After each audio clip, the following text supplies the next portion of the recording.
Good morning, everybody, and welcome back to another episode of Dirt Grain Steel. So, as you can see, it's snowing outside.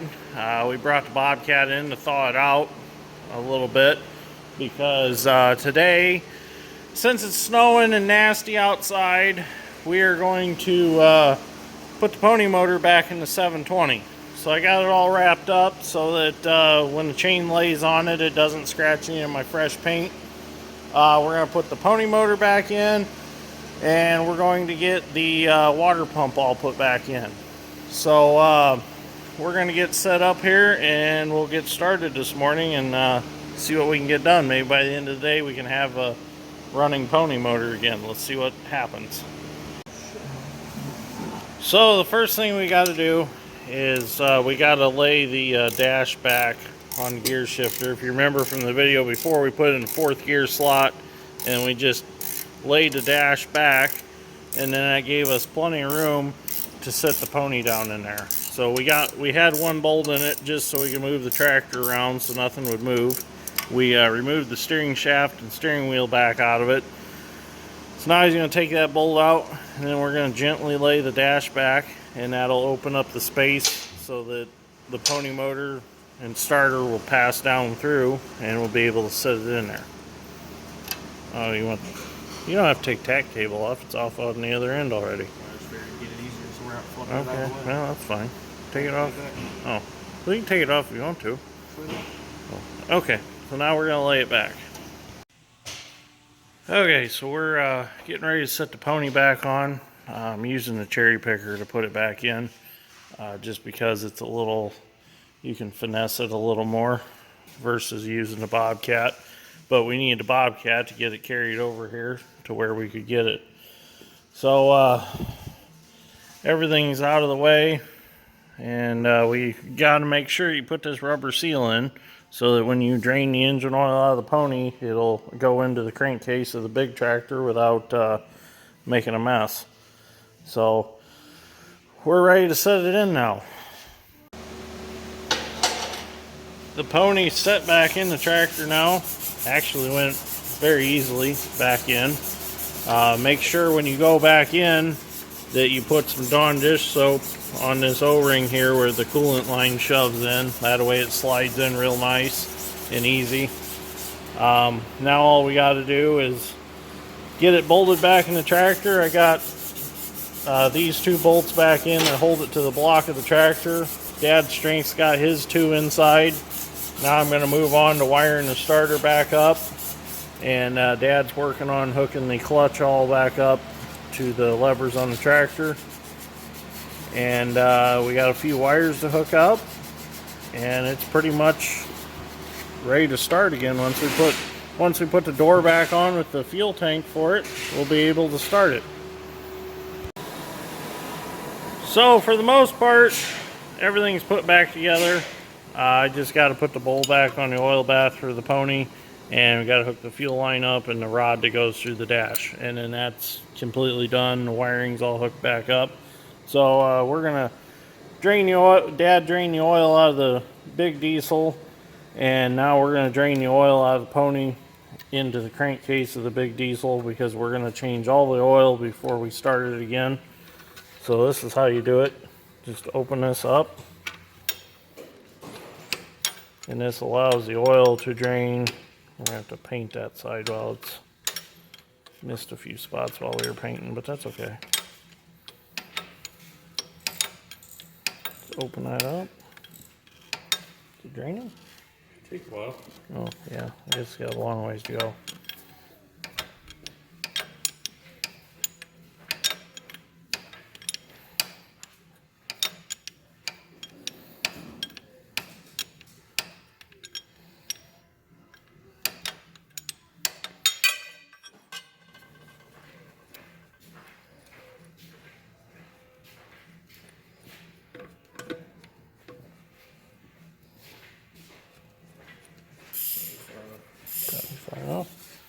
Well, it's not running out, but it will eventually. So it's very crucial to check that once you put the pony back on, that you make sure that it engages in the flywheel easily, comes in and out. And if not, these ponies are shimmed underneath. So if you take one off and there's shims, make sure that you note how many shims that were in there and that you put them back in. And if you're putting a pony on a tractor, you got to make sure this moves free, and if it doesn't, you need to shim under your pony. So seems like we got fairly lucky on this one, because this one bolted right back in and it works very easily. So we're good to go. Well, while we wait for the oil to drain in the tractor, we're going to go ahead and we're going to start reassembling our water pump. So we're going to get some Dawn dish soap and lube up the O-ring. Got bubbles flying all over the place over here. I like to use Dawn dish soap on these, because then you don't have to worry about a petroleum product eating the O-ring. The only thing is, you get too much in there, your radiator will bubble a little bit. So we need to have this bolt on this side. Hopefully this, oh yeah, I think we got it. Okay, now we can take it back and put it on the tractor. We got the water pump back in. It's a little tricky getting it back through the bottom hole.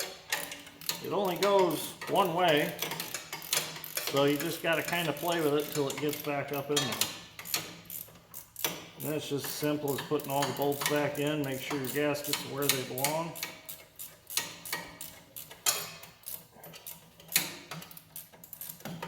We're going to get it tightened back up. We got to put that steel line back on the other side, and then we'll be able to put water back in the tractor.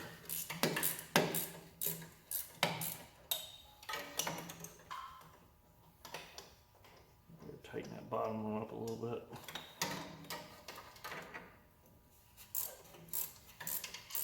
I think we'll have a running tractor by the end of the day, won't we?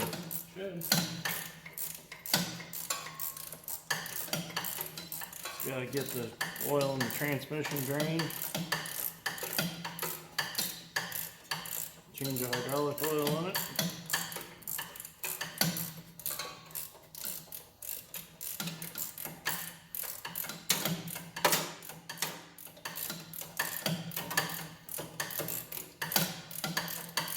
Okay, I'll finish tightening these and we'll go on. And the last thing we got to install is our muffler for the pony motor. Just slips up here in the bottom of the intake of the tractor. And we put the bolt in, the tube down here.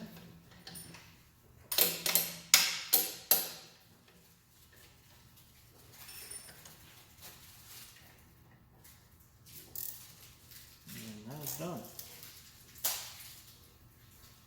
Now we can move on to putting water in it and put the oil baths back on for the air intakes, and I think that's it.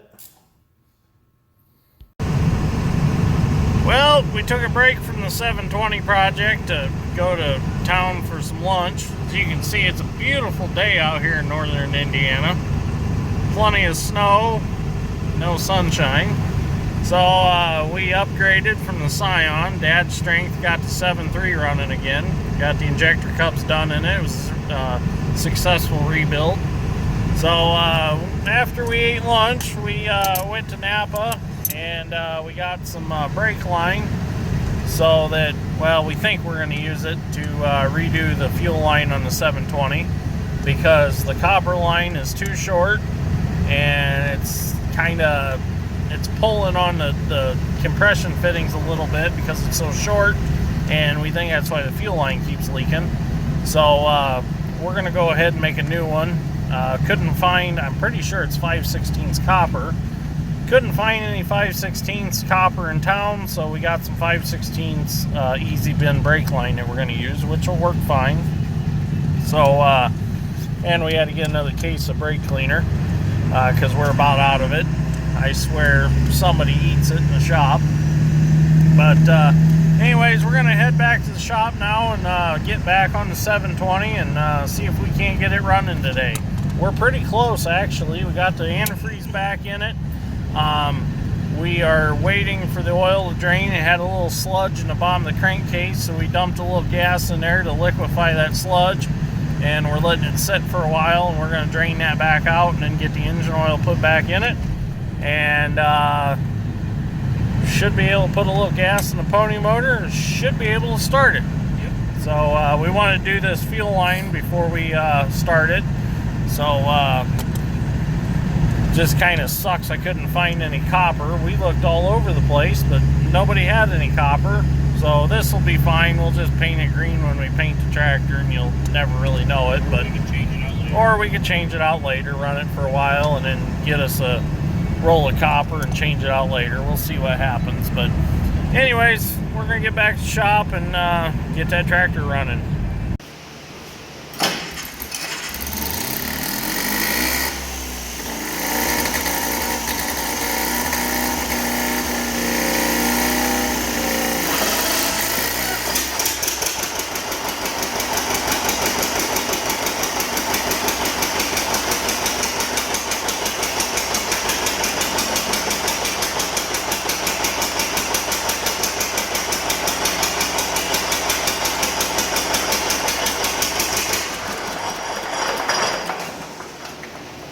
There we go.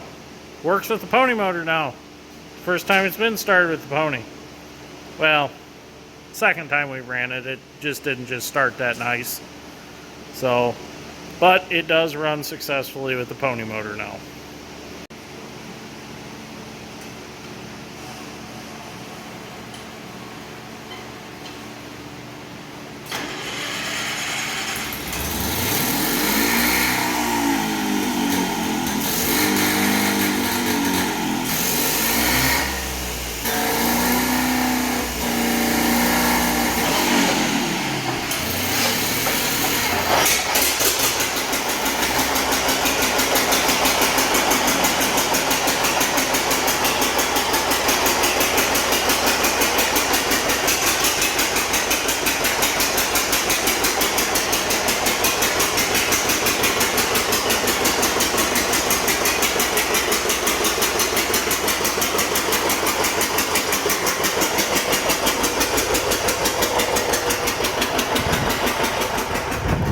Well, 720 is running again. We've got a few adjustments to make on the carburetor yet.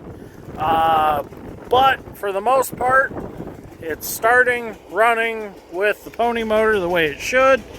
So it's just a few small carb adjustments we need to make. But now we're in the process of moving it over in the shop so we can build walls for the new addition inside the shop and drag them over to the new addition and put them up, because there's more room in this part of the shop. So anyways, we're going to continue to work on this project as we get a little time, and very happy with the results that we got today. So anyways, if you like this episode of Dirt Grain Steel, give me a like and subscribe. I came outside because obviously you can still hear 720 running in there, and I wanted to finish this video all in one shot. So anyways, thanks for watching. I'll see you guys and girls on the next one.